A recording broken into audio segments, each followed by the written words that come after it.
और कभी अपने हृदय पर हाथ रखता और क्या कहता, हे भगवान, मुझे बहुत दिन हो गए सब्र किए, अब मुझे एक संतान दे दे। कुछ ही पल गुजरे थे कि रघु के कानों में बच्चे की किलकारी सुनाई पड़ी और रघु का चेहरा खिल उठा और दाई बाहर आई। अरे अरे रघु, ऐसे क्या देख रही हो? लड़का हुआ है, लड़का। कर्मन लड़के को जन्म दिया है। हैं? लड़का? अरे रघु, अभी ठहरो, अंदर मत जा, थोड़ी देर बाद जाना। ठीक है दाई, मैं तब तक बाहर से कुछ मीठा लेकर आस-पास में बांट कर आता हूँ।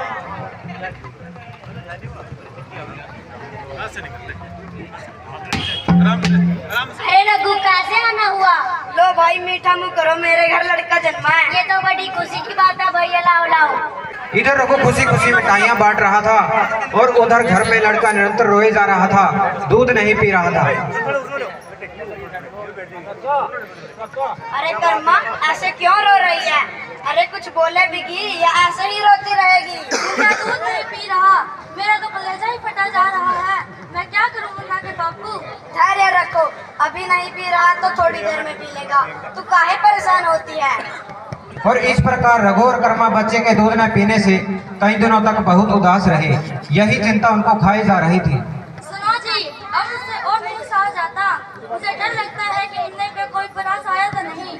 आप जाके किसी झाड़फूक वाले को बुला लाओ ना। कर्मा, एक तो मैं मुन्ने को लेकर पहले ही परेशान हूँ। ये कृपया सभी को कहना चाहूंगा कि बच्चों को बीच में डिस्टर्ब ना करें, इनको डायलॉग में दिक्कत होती है बोलने में। तो बाद में जो भी आप पुरस्कार देंगे बाद में आप दे देंगे, उसको मैं बोल दूंगा। कर्मा, एक तो मैं मुन्ने को लेकर पहले ही परेशान हूँ और ऊपर से तू रो रही है। मैं परले गांव से जाकर किसी झाड़फूक वाले को बुला के लाता हूँ। रघु जाता है। हाय राम, मैं क्या करूँ? मुन्ना तो कब से रो ही जा रहा है। पता नहीं उन्हें झाड़फूक वाला मिला भी होगा नहीं।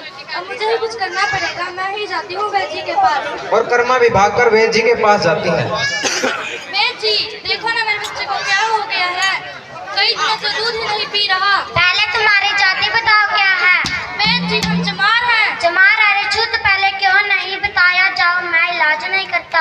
वैद जी, कुछ दया करो, आपको भी इस मालिक के पास जाना है। अरे जाओ जाओ, ऐसे दया करने लगा तो समाज मेरा हुक्का पानी बंद कर देगा।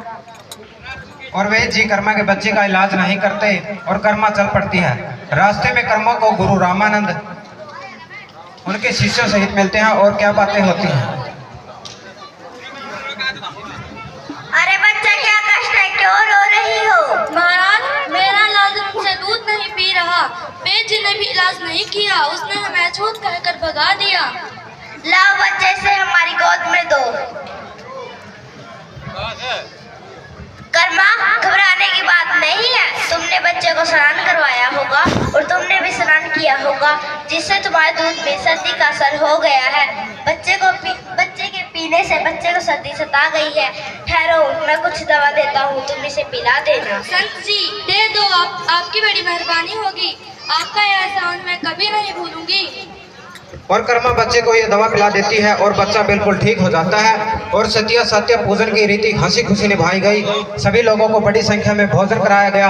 दाई व नट नटनियों को बहुत दान दिया गया। फिर 7 दिनों बाद जल पूजन कुआ पूजन की रस्म निभाई गई।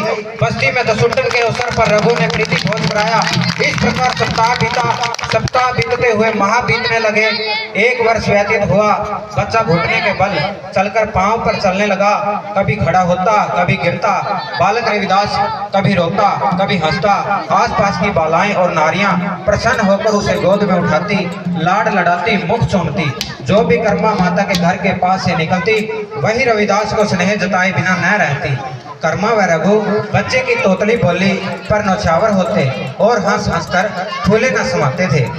इस प्रकार बच्चा 5 वर्ष का हो गया और वह बच्चों में ज्यादा खेलना नहीं पसंद करता था।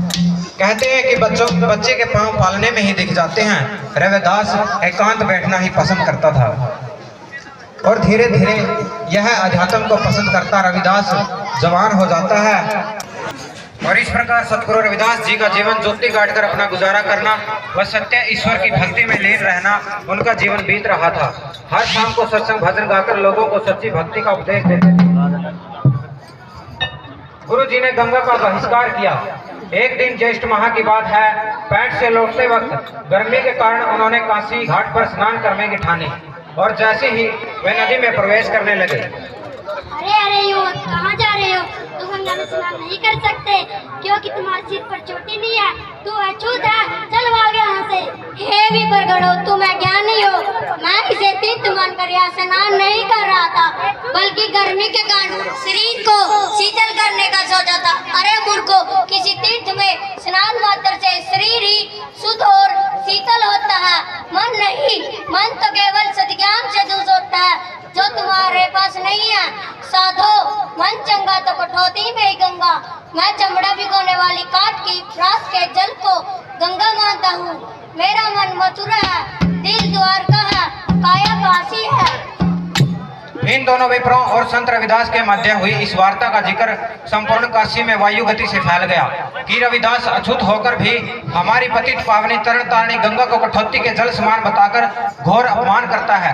कुछ दिनों बाद गंगाराम व जमुनाराम एक योजना अनुसार गुरु जी के पास आए। प्रणाम रविदास जी। प्रणाम विप्रगणो, बैठिए। अब मुझ अछूत से क्या काम आन पड़ा है आपको? अरे नहीं रविदास जी, आप कैसी बातें करते हो? जिनसे आपकी बात हुई वे सच्चे ब्राह्मण नहीं थे। आप तो महान है संत जी। कल कार्तिक व पूर्णिमा है, इसी दिन भागीरथी ने अपने पूर्वजों का तर्पण किया था। आप कल हमारे साथ गंगा घाट चले। मैं तो धर्म तत्व को जानू, करो ब्रह्म की काट। मैं क्यों जाऊंगा नहाने गंगा के घाट? अच्छा अच्छा संत जी, अगर आप गंगा स्नान नहीं जाते, हमें कुछ डालने के लिए प्रसाद या फूल दे दो, हम आपके नाम से प्रवाहित कर देंगे। ना तो मैं जाऊंगा और ना ही कुछ चढ़ाने के लिए दूंगा। तुम अपना रास्ता पकड़ो। नहीं नहीं रविदास जी, आप हमारी बात मान लो, प्रार्थना करते हैं। अच्छा, तो तुम ज्यादा जिद करते हो तो ये चमड़े की गोनी ले लो और गंगा से हाथ